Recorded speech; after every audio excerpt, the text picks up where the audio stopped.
করতেছি এটা একমাত্র আল্লাহ তাআলা জানে, বান্দাকে প্রকাশ করার কথা নয়। বান্দাকে যদি প্রকাশ করি কিয়ামতের ময়দানের জন্য এটা সাক্ষী হয়ে যাবে। আল্লাহ তাআলা চাইলে মেহেরবানি করে বান্দার গুনাহ মাফ করে দিতে পারে, যে গুনাহ সাক্ষী হয়ে গেল ওই গুনাহ মাফ নেই। শেষ রাত্রে উঠে আল্লাহ দরবারে কান্নাকাটি করতে হবে, এলাহিয়া এলাহিয়া এলাহি গুনাহর দম দরবার শাহী। ইয়া আল্লাহ, দোস্তর বাড়িতে দোস্ত গেলে হাদিয়া তোফা নিয়ে যায়, আমি আপনার দরবারে গুনার গাঁথুরি নিয়ে আসছি, আমাকে মাফ করিয়ে দাও। এলাহিয়া এলাহিয়া এলাহি গুনাহর দম দরবার শাহী। আল্লাহ, আপনার শাহী দরবারে গুনাহ নিয়ে আসছি, মেহেরবানি করে আমার গুনাহগুলো মাফ করিয়ে দাও। ইয়া আল্লাহ, আমি গুনাহ করেছি দুনিয়ার কেউ জানে না। শেষ রাত্রে উঠে তাহাজ্জুদের নামাজ পড়িয়া আল্লাহর দরবারে যখন কান্নাকাটি করি, আস্তাগফিরুল্লাহাল্লাযী লা ইলাহা ইল্লা হু আল হাইয়ুল কাইয়্যুম ওয়া আতুবু ইলাইহি, আস্তাগফিরুল্লাহাল্লাযী লা ইলাহা ইল্লা হু আল হাইয়ুল কাইয়্যুম ওয়া আতুবু ইলাইহি।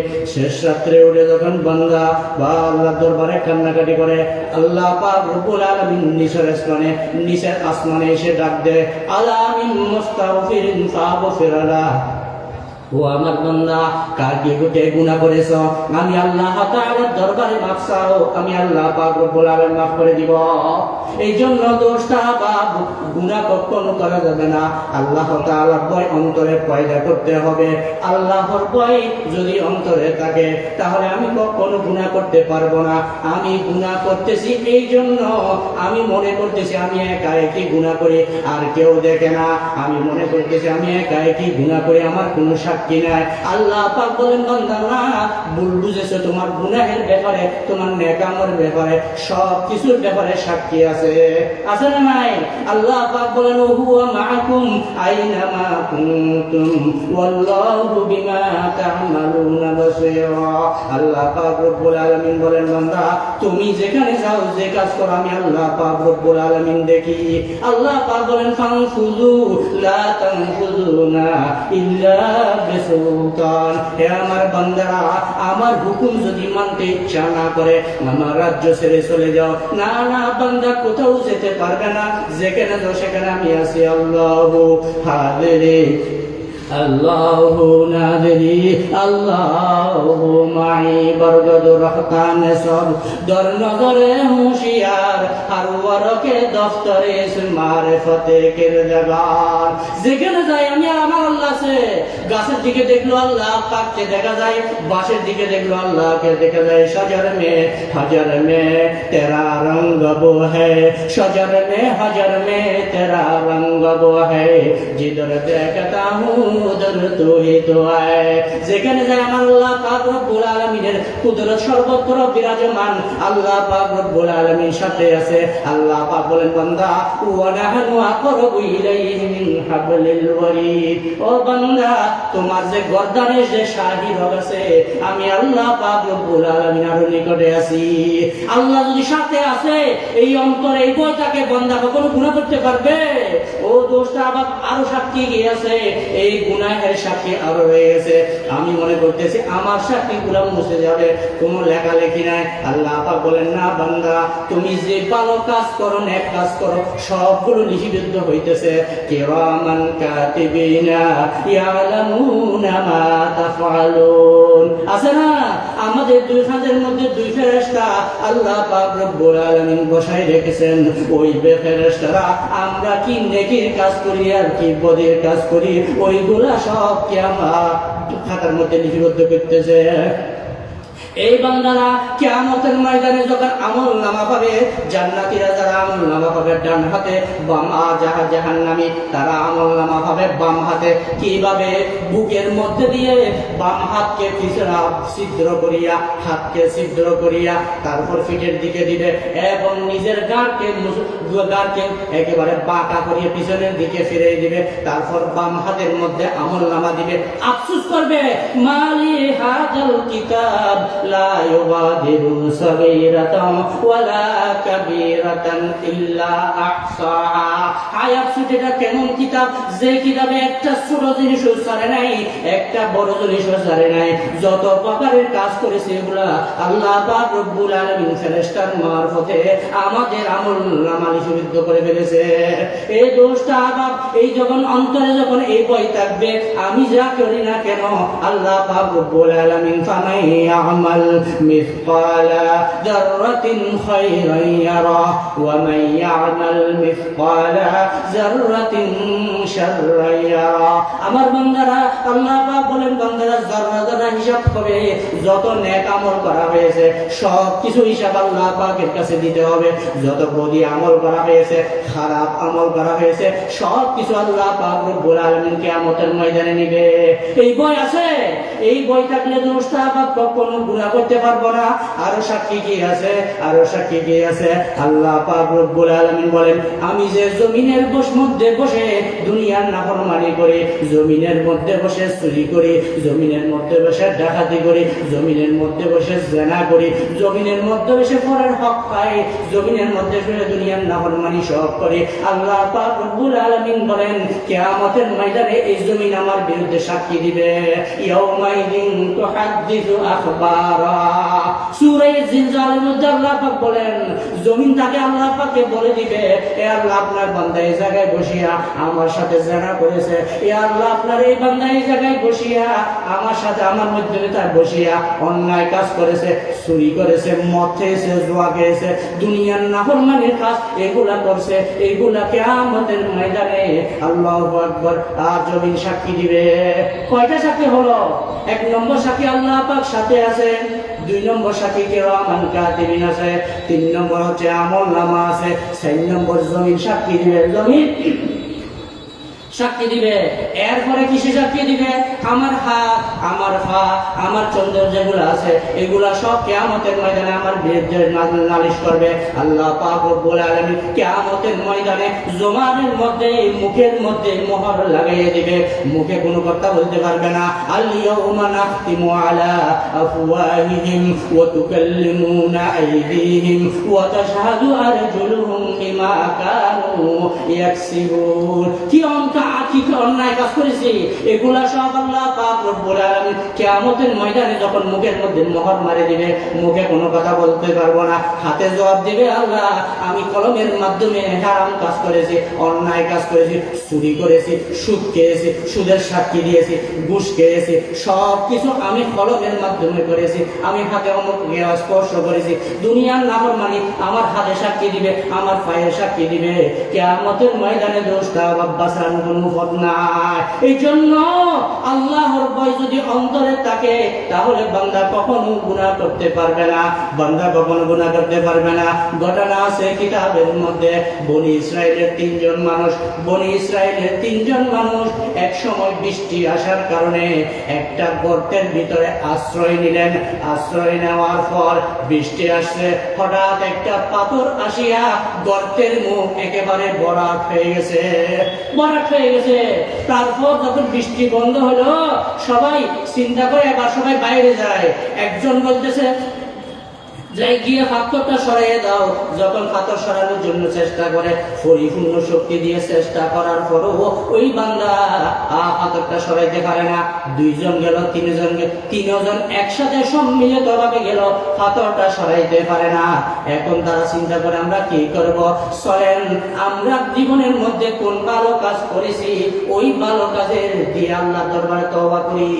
তখন একজন দরখাস্ত করে, আল্লাহ আমার একজন কর্মচারী ছিল, কর্মচারী আমার কাছ থেকে প্রতি মাসে বাড়িতে যাওয়ার সময় ছুটি নিয়ে যাইত, কিছু টাকা আমার কাছে রেখে যাইত। আল্লাহ এক সময় কর্মচারী বাড়ি গিয়েছে, যাওয়ার পর কিছু টাকা আমার কাছে আছে, অনেকদিন পর্যন্ত সে যখন আসে না, আমি তার টাকা দিয়ে ব্যবসা বাণিজ্য করিয়া বড় মাঠ ভরপুর করে ফেলেছি। এরপর অনেক দিন পর ওই কর্মচারী যখন আমার কাছে আসছে, আল্লাহ তখন আমি কর্মচারীকে বললাম, বাবা অমিত মাঠের খামারের মধ্যে যত গরু ছাগল আছে এগুলো তো তোমার সম্পদ। কর্মচারী বলেন, জনাব আমার সাথে আপনি ঠাট্টা করেন, আমি পাবো অল্প টাকা। বলছে না, তোমার এই অল্প টাকা দিয়ে তুমি বাড়িতে গিয়ে তো কিছু করার জন্য সুযোগ পাইলে আমার এখানে রেখে গেছো, আমি এগুলা দিয়ে ব্যবসা করছি, ওইগুলা তোমার জন্য রেখে দিয়েছি। আল্লাহ দয়া করে মেহেরবানি করিয়া আপনার ভয়ে আমি ওর হক ধ্বংস করি নাই। আজকে আমরা একে অপরের হক ধ্বংস করি কিনা? ভাইয়ের হক পেয়ে ফেলি, বোনের হক পেয়ে ফেলি। কেহ যদি এক টাকা পরের হক ধ্বংস করে, কবুলিয়ত 25,000 কবুলিয়ত নামাজ কিয়ামতের ময়দানে দিয়ে দিতে হবে। আল্লাহর নবী বলেন, আমার উম্মত কে কিয়ামতের ময়দানে সবচেয়ে গরিব অবস্থায় কে উঠবে জানো? সাহাবায়ে কেরাম বলেন, ইয়া রাসূলুল্লাহ আমরা তো জানি না। বলতে যে বড় বড় সওয়াবের গাঁটি নিয়ে আসবে, এবং সওয়াবের গাঁটি নিয়ে আসার পর একজন আসিয়া বলবেন, ইয়া আল্লাহ আমার ভাই আমার সম্পদ খেয়ে ফেলেছে, ওখান থেকে তার সম্পদ দেওয়া হবে। এরপর বোন আসবে, একে একে সবাই সম্পদের পরিমাণ সওয়াব নিয়ে যাইতে শেষ পর্যন্ত বান্দা জিরো হয়ে যাবে।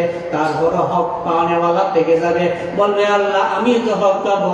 আল্লাহ পাক রব্বুল আলামিন তখন আপনার গুনাহ যিনি হক পাবেন, ওনার গুনাহের ব্যাগ থেকে গুনাহ ওই যে হক যার কাছে হক পাবে তাকে আল্লাহ পাক রব্বুল আলামিন দিয়ে তারপরে তাকে জাহান্নামে পাঠাবে।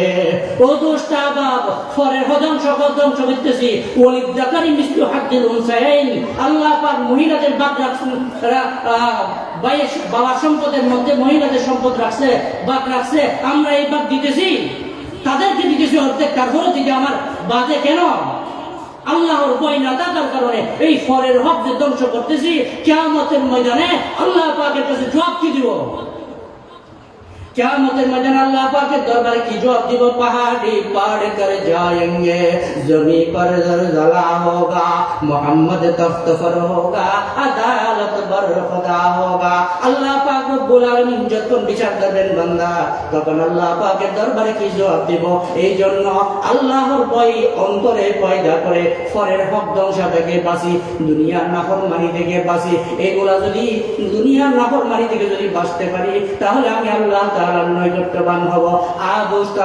কাকে হারাম খাওয়াইতেছি? যে সন্তানদেরকে হারাম খাওয়াইতেছি, যে বিবি বাচ্চাদেরকে হারাম খাওয়াইতেছি, এরা কিয়ামতের ময়দানে আমার পক্ষে দিবে না, আমার বিপক্ষে সাক্ষী দিবে। আমার বিপক্ষে সাক্ষী দিবে, আমার কথা নয়, কোরআন শরীফের আয়াত। আল্লাহ পাক বলেন, রব্বানা আরিনাল লাযাইনি আদাল্লানা মিনাল জিন্নি ওয়াল ইনসি নাজআলহুমা তাহতা আকদামিনা লিয়াকুনা মিনাল আসফালিন। ইয়া আল্লাহ আমি এমনি জাহান্নামে যাব না, আমার গার্জিয়ানের কারণে আমি জাহান্নামে যাইতেছি।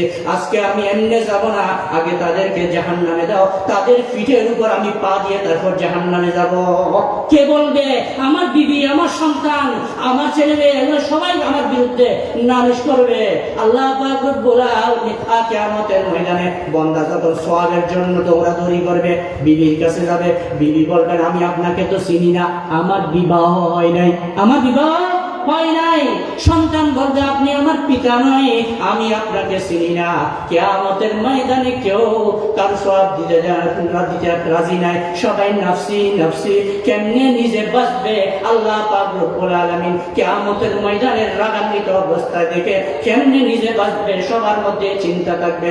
আল্লাহ পাক রব্বুল আলামিন মানুষদেরকে সবাইকে এক জায়গায় জমা করিয়া মৃত্যুকে একটা দুব্বা সূরত করিয়া তারপর বলবে তোমাদের মৃত্যুকে আমি জবে করে দিতেছি, ফারিকুন ফিল জান্নাহ ওয়া ফারিকুন ফিস সাঈর। এক বাক্যে আল্লাহ পাক জান্নাতে দিবেন, আর এক বাক্যে আল্লাহ পাক রব্বুল আলামিন জাহান্নামে দিবেন। ও দোস্ত আবাব, এই রকম জাহান্নামে যাওয়ার জন্য কার সাহস আছে একটু বলি? কার সাহস আছে? জাহান্নামের আগুন দুনিয়ার আগুন থেকে 69 গুণ তেজ বেশি। দুনিয়ার আগুনে একটা আঙ্গুল যদি রাখতে চায়, রাখা সম্ভব হবে? একটা আঙ্গুল দুনিয়ার আগুন রাখতে পারবো? দুনিয়ার আগুন থেকে জাহান্নামের আগুন আরো 69 গুণ তেজ বেশি। কেমনে ও দোস্ত আবাব জাহান্নামের আগুন কেমনে বরদাস্ত করব? কিয়াম আল্লাহর নবীর কাছে এক সময় হযরত জিবরাইল আলাইহিস সালাতু ওয়াস সালাম পেরেশান অবস্থায় আসে। জিবরাইল আলাইহিস সালাতু ওয়াস সালামকে আল্লাহর নবী জিজ্ঞেস করেন, ও জিবরাইল আপনাকে কখনো পেরেশান অবস্থা দেখানো যায় নাই, আজকে এভাবে পেরেশানি কেন? জিবরাইল আলাইহিস সালাতু ওয়াস সালাম বলেন, ইয়া রাসূলুল্লাহ, আমি দুজককে দেখে আসছি, দুজকের এমন ভয়াবহ অবস্থা দেখে আমি সেরেশান হয়ে গেছি। আল্লাহর নবী বলেন, ও জিবরাইল, যে দুজক দেখে তোমার এত বড় পেরেশানি হয়ে গেছে, ওই দুজকটার বর্ণনা আমাকে দাও। হযরত জিবরাইল আলাইহিস সালাতু ওয়াস সালাম বলেন, ইয়া রাসূলুল্লাহ সাল্লাল্লাহু আলাইহি ওয়াসাল্লাম, দুজককে আল্লাহ পাক রব্বুল আলামিন 1000 বছর জ্বালায়া লাল করছে, আর 1000 বছর জ্বালায়া সাদা করছে, আর 1000 বছর জ্বালায়া কালো করছে, এখনো কালোর মধ্যে আছে। এই অবস্থায় আল্লাহ পাক রব্বুল আলামিন ডাকনি দিলেন, এর উপর সাগর দিলেন। আল্লাহর নবী বলেন, এ আমার উম্মত, এই জন্য সাগরের নিচে জাহান্নাম, খবরদার সাগরে সফর করিও না। ক্বালান নবিয়্যু সাল্লাল্লাহু আলাইহি ওয়াসাল্লাম, লা তারকাবুল বাহর ফাইন্না তাহতাল বাহর নারন। আমার উম্মত, খবরদার যা সাগরে সফর করিও না, সাগরের নিচে জাহান্নাম। প্রয়োজনে যেতে পারবেন আনন্দ প্রমোদের জন্য সেন্ট মার্টিন আরো বিভিন্ন সাগরের মধ্যে আমরা সফর করি না, করি কিনা? দোস্ত আল্লাহ নবী বলেন, জাহান্নাম সাগরের নিচে, এই জাহান্নামকে আল্লাহ পাক শুয়ে যে ছিদ্র আছে, ওই ছিদ্র পরিমাণ যদি আল্লাহ পাক ছিদ্র করে দেয়, এমন গরম বের হবে সারা দুনিয়া জ্বলে পড়ে সরকার হয়ে যাবে। ইয়া রাসূলুল্লাহ, দুজকিদেরকে যে কাফর করানো হবে, একটা কাফর যদি পৃথিবীর মধ্যখানে যদি আল্লাহ পাক শুকাতে দেয়, এমন গন্ধ বের হবে সারা দুনিয়ার মখলুকাত সব সৃষ্টি মারা যাবে। ইয়া রাসূলুল্লাহ, দুজকিদেরকে যে শিকল ফরানো হবে, ওই শিকলকে যদি শিকলের একটা খরা মাত্র একটি অংশ পৃথিবীর শ্রেষ্ঠ পাহাড়ে রাখা হয়, পাহাড়েটা বলতে বলতে তাহাতুস সরা পর্যন্ত চলে যাবে। এমন ভয়াবহ দুজক। আল্লাহর নবী তারপর জিবরাইল আলাইহিস সালামকে বলেন, ও জিবরাইল, দুজকের কয়তলা বিশিষ্ট দুজক? দুজকের মধ্যে ইয়া রাসূলুল্লাহ সাল্লাল্লাহু আলাইহি সাল্লাম, দুজকের 7 তবকা বিশিষ্ট। মুনাফিকরা, কাফেররা কোন জায়গায় থাকবে, সাহাবীরা কোন জায়গায় থাকবে, মুশরিকরা কোন জায়গায় থাকবে, এইভাবে হাজিরা দিতে দিতে আল্লাহর নবীর কাছে 6 তবকার কথা বললেন, আর এক কথা বলেন নাই। তখন আল্লাহর নবী বলেন, ও জিবরাইল, আপনি তো 7 তবকা বলেছিলেন, 6 তবকার হাজিরা দিলা, আর এক তবকার হাজিরা দিচ্ছ না, কারণ কি? ইয়া রাসূলুল্লাহ, 7ম তারা হচ্ছে আপনার গুনাহগার উম্মত, যারা তওবা না করে গুনাহ করেছে, তওবা করে মরতে পারে নাই, এরপর আল্লাহ পাক রব্বুল আলামিন তাদেরকে ওই জাহান্নামে দিবে। এই কথা শোনার সাথে সাথে আল্লাহর নবী কান্নাকাটি করতে করতে সেখান থেকে চলে গেল। ওয়া নবিয়্যু মির রাহমাত লাকাবে পানে ওয়ালা, ওয়া নবিয়্যু মির রাহমাত লাকাবে পানে ওয়ালা, মুরাদি গরিবों के बरलाने वाला, मुंबई उल्फत बने हो, मादने शफकत बने, सारे आलम के लिए पैगंबरी रहमत बने, वमा अरसलनाका इल्ला रहमतल लिल आलमीन। সারা জগতের জন্য আল্লাহ পাক রব্বুল আলামিন রহমত স্বরূপ পাঠিয়েছেন পয়গম্বর। এই পয়গম্বর আমি আপনার বেদনায় কান্নাকাটি করে, দোস্ত আহবাব, আমি আপনি কেমনে গুনাহের কাজ করি। নবী কান্নাকাটি করতেছে, 3 দিন পর্যন্ত আল্লাহর নবীর খানা হানি নাই, কোনো কথাবার্তা নাই সাহাবীদের কাছে। সবাই সাহাবী আল্লাহর নবীর দরবারে সালাম দেয়, হুজুর সালামের জবাব দেয় না। শেষ পর্যন্ত বিবি ফাতেমা রাদিয়াল্লাহু তাআলা আনহার কাছে খবর গেলেন। ফাতেমা রাদিয়াল্লাহু তাআলা আনহু আসছে ঘরের মধ্যে, আব্বা জান, আমি আপনার ফাতেমা। ফাতেমার নাম শোনার সাথে সাথে আল্লাহর নবী দরজা খোলার অনুমতি দিলেন। ও ফাতেমা, আমার উম্মত জাহান্নামে যাবে, এই বয়ে আমার উম্মত জাহান্নামের আগুন কেমনে বরদাস্ত করবে? এই জন্য আমি কান্না করতেছি, রব্বে হাবলি উম্মতি, রব্বে হাবলি উম্মতি। আমি আপনি হুজুর আল্লাহ পাক রব্বুল আলামিন নবী আমার জন্য যদি কান্না করে, আমি কিভাবে গুনাহের কাজের মধ্যে লিপ্ত হয়? এই জন্য আল্লাহর ভয় অন্তরে পয়দা করতে হবে, আল্লাহর ভয় পয়দা করতে হবে, সবসময় ইস্তেগফার করতে হবে, গুনাহ মাফ চাইতে হবে। আল্লাহর নবী হাদিস শরীফের মধ্যে আছে, আবু হুরায়রা রাদিয়াল্লাহু তাআলা আনহু বলেন, আমি আল্লাহর নবীকে বলতে শুনেছি, আল্লাহর নবী প্রতিদিন 70 বারের উপরে ইস্তেগফার করে। নবী যদি দৈনিক 70 বারের উপরে, আর এক হাদিসে আছে 100 বার, এতবার যদি ইস্তেগফার করে, আমি আপনি কেমন কতবার করতে হবে দোস্ত আহবাব? এই জন্য আমি আপনি সারাদিন বসে বসে এদিক সেদিক চলাফেরা করার সময় করে আস্তাগফিরুল্লাহ আল্লাযী লা ইলাহা ইল্লা হু আল হাইয়ুল কাইয়্যুম ওয়া আতুবু ইলাইহি। আল্লাহ পাক রব্বুল আলামিন গুনাহ মাফ করে দিবে। এই গুনাহ মাফের জন্য আরেকটা রাস্তা আছে, সেটা কি আল্লাহর ভয় অন্তরে আসার জন্য আরেক আয়াত করেছিলাম, ইয়া আইয়ুহাল্লাযীনা আমানুত্তাকুল্লাহ ওয়া কুনু মা'আস সাদিকিন। আল্লাহ পাক বলেন, বান্দারা আমি আল্লাহকে ভয় করো, আর আল্লাহর ভয় অন্তরে আসার জন্য ওয়া কুনু মা'আস সাদিকিন, সাদিকিন যারা আল্লাহর নেককার বান্দা যারা, তাদের সাথে সম্পর্ক করো, তাদের সাথে তাজকিয়ায়ে নফস, তাদেরকে কাছে নিজেকে মিটাই দিয়ে নিজের অন্তরকে আত্মশুদ্ধ নিজের অন্তরকে সাফ করো, তারপর আল্লাহ পাক রব্বুল আলামিন গুনাহ থেকে হেফাজত করবে। আমাদের বর্তমান হুজুরাত, আমাদের মুহতারাম হুজুর সাহেবজাদা বারাকাল্লাহু ফি হায়াতি, আমার নানুপুরি হুজুর রাহমাতুল্লাহ আলাইহি লতফা, নানুপুরি হুজুর রাহমাতুল্লাহ আলাইহি দৌলত, নানুপুরি হুজুর রাহমাতুল্লাহ আলাইহি ওনার ফিসাহেব ছিলেন হযরত ফরিদ মুফতি সাহেব হুজুর রাহমাতুল্লাহ আলাইহি, ওনার বিষয়ে হযরত মাদানী রাহমাতুল্লাহ আলাইহি। তো দুরূপ আমাদের নাসা হুজুর বারাকাল্লাহু ফি হায়াতি, হুজুরের সাথে সম্পর্ক করবেন, ইস্তেগফার, তওবা করার, আল্লাহর স্মরণ করার, আল্লাহর জিকির করার, আল্লাহ পাকের ইবাদত করার পদ্ধতি কি, ওইটা ওনাদের থেকে শিখে তারপর আল্লাহর অন্তরে ওদের খেদমতের মাধ্যমে আল্লাহর ওয়ালাদের খেদমতের মাধ্যমে আল্লাহ পাক রব্বুল আলামিন আল্লাহর ভয় পয়দা করে। যাদের ভিতর আল্লাহর ভয় আছে, আগুনের সাথে লাগলে আগুন গরম লাগবে, আতরের সাথে লাগলে সুগন্ধি লাগবে। তো দূর যাদের ভিতরে আল্লাহর ভয় আছে, তাদের সাথে যদি সম্পর্ক করি, শুধু বায়াত হয়ে চলে গেলাম তা না, আসবেন মাঝে মধ্যে এসে সব যোগাযোগ করবেন, কথাবার্তা বলবেন, এরম আমল শিখবেন। গুনার দিকে যদি দাবি দেওয়া হয়, মন ইচ্ছা চাই, হুজুরকে বলবেন হুজুর আমার গুনার দিকে মন চাইতেছে, হুজুর আপনাকে ওষুধ দিবে, তসবি দিবে, তখন আল্লাহ পাক রব্বুল আলামিন আমার এই অন্তরকে পরিশুদ্ধ করে দেবে, তখন আমি গুনার থেকে বাঁচা সম্ভব হবে। করবো তো ইনশাআল্লাহ, আমরা সবাই গুনাহ থেকে বাঁচবো তো ইনশাআল্লাহ। আমিও মানুষ হিসেবে সবাই গুনাহ, অনেক গুনাহ আমারও হইতেছে, অনেক গুনাহ থেকে আমাকেও শয়তানে ডিস্টার্ব করে। আল্লাহ পাক যেন মৃত্যু পর্যন্ত আমাকে গুনাহ থেকে হেফাজত করে, এই জন্য সবার কাছে দোয়া চাই। ওয়া আখির দাওয়ানা আনিল হামদুলিল্লাহি রাব্বিল আলামিন। আমার কথায় কষ্ট পাইলে মাফ করে দিবেন, ভাষা হিসেবে বললাম। আসসালামু আলাইকুম ওয়া রাহমাতুল্লাহি ওয়া বারাকাতুহু। এখন আসরের নামাজের আজান হবে। এখন আসরের নামাজের আজান হবে 4:10 আসরের জামাত অনুষ্ঠিত হবে। 4:10 আসরের জামাত অনুষ্ঠিত হবে। আমরা যাদের উযু ইস্তিনজার প্রয়োজন রয়েছে, আমরা উযু ইস্তিনজার কাজ সম্পাদন করে নামাজের প্রস্তুতি গ্রহণ করি।